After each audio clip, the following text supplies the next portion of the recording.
Между другото, бай Иван от Мечкарово щял да прави по-голям банкет за тази нова година. Мен, какво ма топли тази работа? Мисълта ми е, каквото остане там, кокълчета, трохички, може да ги сложим в някакви найлонови турбички и да ви ги пратим на вас. Те би трябвало да стигнат за всички в Албания до към април месец. Ако въобще някой куриер доставя до там да дръжте си ги, хапвайте какво че хапвате до нова година, че после май се очертава глад майна с новата валута. Ценичките отвоиха ли се вече?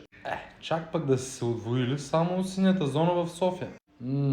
Чух, че и бая фирми правили съкращения вече. Уж за хубаво тя се заформя една. Какво се оформя, бе? Тъпан. БВП-то на Пловдив, Сливен и Ямбол е по-голямо, отколкото това на цяла Албания.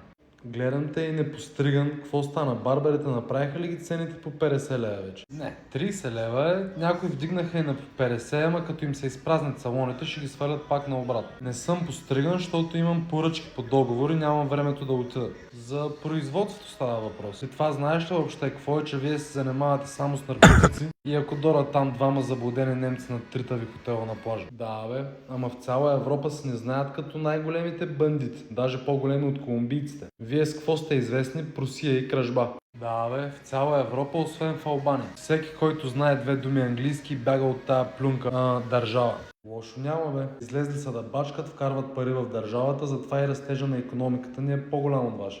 По-голям е с 0,5%. Ако ще говорим за икономика, нашата е 6 пъти по-голяма от вашата. Стандарта на живот ни е двойно по-добър, безработицата двойно по-малка. Не ми говори за икономика, бе. Ние поне се държим и в Албания и извън нея. Вашите хора в чужбина, като чуят българска реч, почват да се оглеждат на другата страна, да не би да се заформи случайен разговор с сънародни. Чуждопоклонници с мачкане. Айде, ходи да чистиш по-острите камъни от плажа, че и без това няма какво друго да правиш. Белкем се излъжа някой да дойде другия сезон. Мини склад за оръжие с статут на държава.